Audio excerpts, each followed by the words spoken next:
Hey everyone, this is Relics, And I'm Nagatron. and we are watching Round 9 of the World of Tanks Classic League Season 1 on Fjords with Super Secret Gentleman Squad 1 versus 37th Elite. So let's get it going.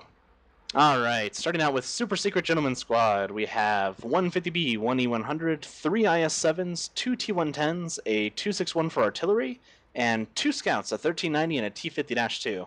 So they're going for a larger heavy setup and heavy on the scouts. Should be interesting to see what they do with this. 37th Elite is running 2 IS-4s, 2 IS-7s, a T-110, 2 Batchats, a T-30, an Object 261, and a 50-2.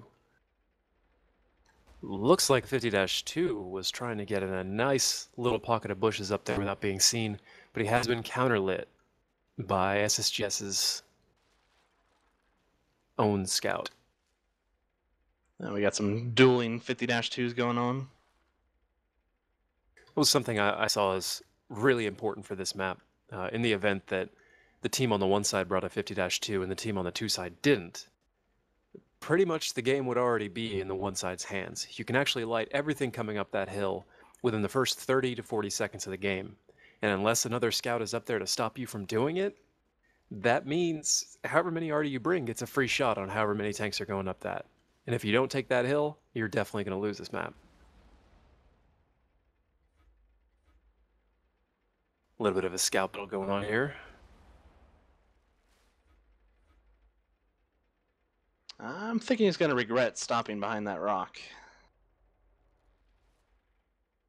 Although it is a 261, so he's not going to get splashed out, but that T-110 moves down a little bit more. He might be able to get at him. Well, the terrain he's sitting on is a little bit of an incline, and there is a nice little chunk of that rock missing. It is possible that the 261 with gold can splash that far, but he definitely won't kill the 50-2 in one shot. I would assume he's just going to stay stationary to try and get off a shot in a situation closer to this, but now he's definitely out of range.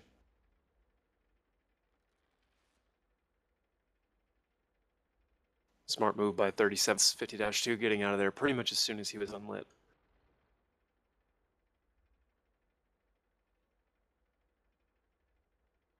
I don't think we've seen any of 37's heavies at all, have we? So far, all we have seen is their scout.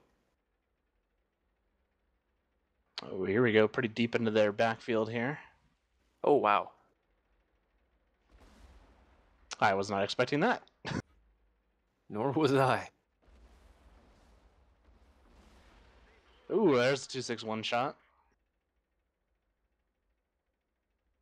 So I would imagine it's up to SSGS's 50-2 to finish this off right now. 2 good shots and it's over, so might as well try and get a shot in a ram, something along those lines.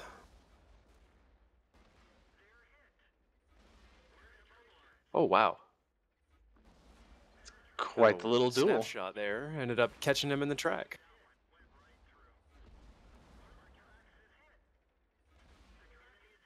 Getting a little dangerous getting too far down there. And another track shot.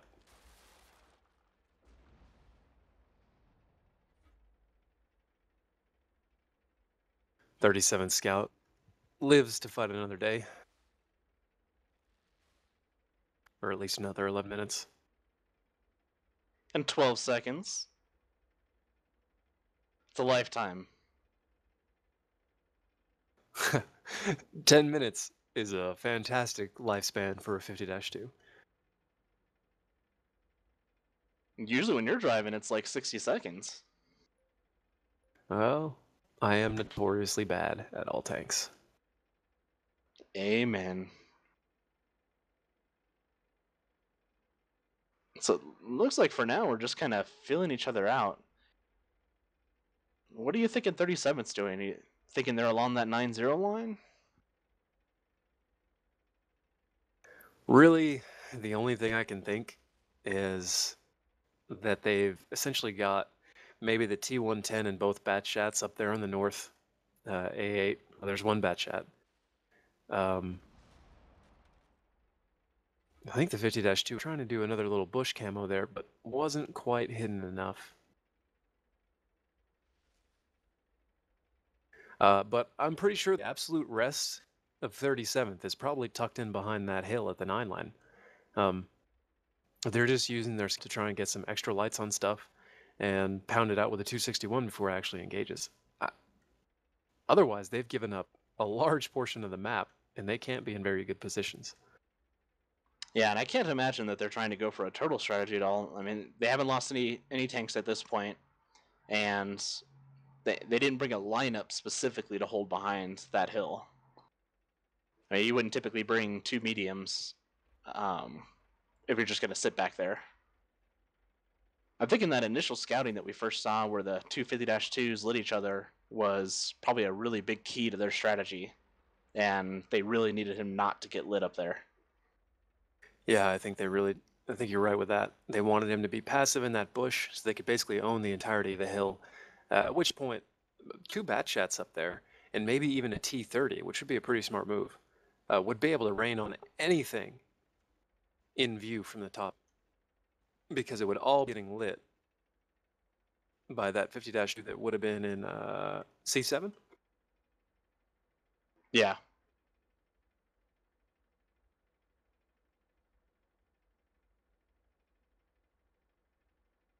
Well, looks like they're rounding their 1390 on the south side to see if there's anything in the actual village. Most of the stuff in the village would be able to be lit. As an IS-4, so you can pretty much assume that he's probably an H9 on top of that hill. Huh, interesting positioning there. If he's there, then there probably is something in the city. I just don't know exactly where they would be.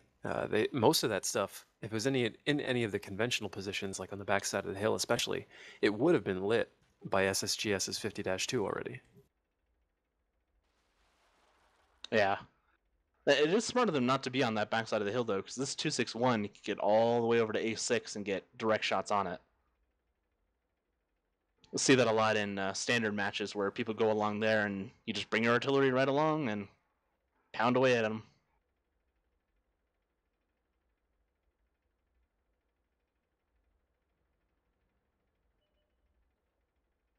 Well, we're about halfway through the match now.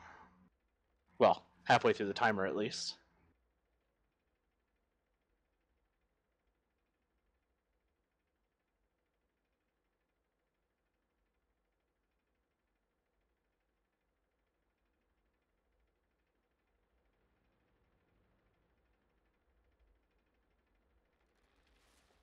Yeah, I'm not sure exactly what 37th is going to be able to do here with so much vision in SSGS's hands. Well, there's the 1390 creeping up along the south there again. Almost all the way to their cap now. I would definitely say it's a safe bet that 37th is intending to turtle this one out at this point. Their plan was foiled, and they're just starting to pull back.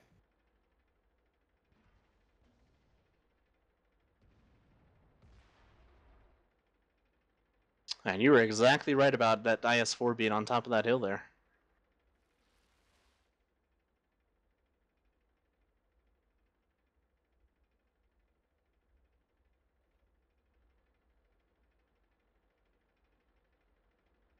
And the way they're moving their tanks, I'm almost thinking we're going to see a push through the north.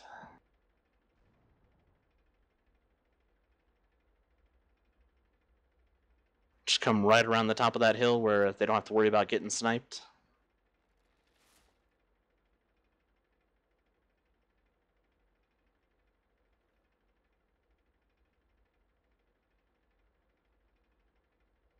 Yep, that T-110 is making his way over there. So they brought him around the long ways so they wouldn't be spotted at all in front of there.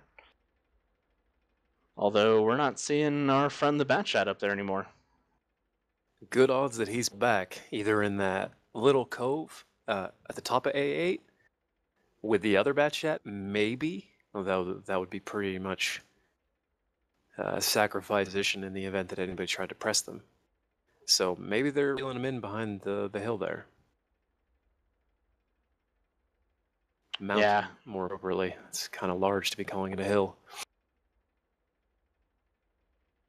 And we're just hitting the 5-minute mark, so if SSGS wants to pull the win out on this one, they got to get this moving, and there they go right up the hill there.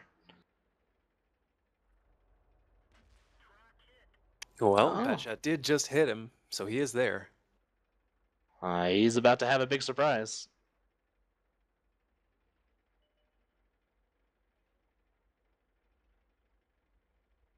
Ooh. Wow. Great focus targeting there. You can see the T-30 is up there as well, so, and an IS-7. This is definitely a very huge part of their strategy to keep vision on that entire middle portion.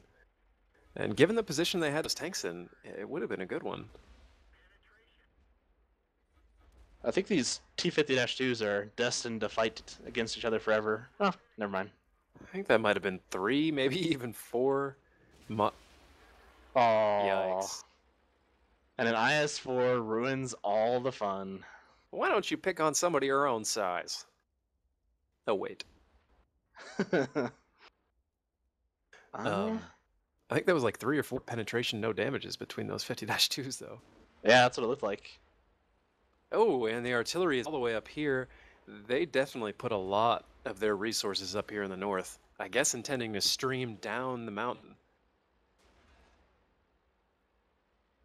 Which isn't a bad idea. The only issue with this spotting is artillery can still fire up here.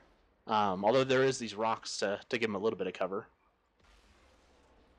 Yeah, it's definitely not a bad tactic, bad strategy at all.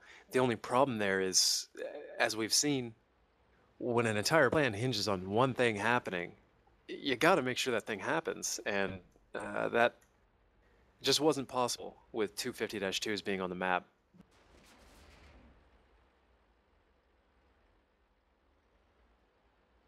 Three minutes left. That was a smart move of them to start moving those south tanks right away. It looks like they're moving their 261 in position to hit the IS-4s as well. That way they don't get the issue of the clock running out.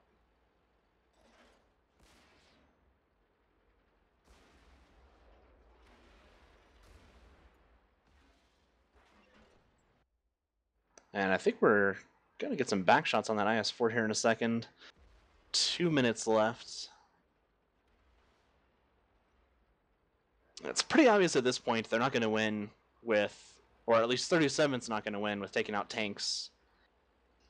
But if they can, there's way too much time on the clock. Exactly. There goes one.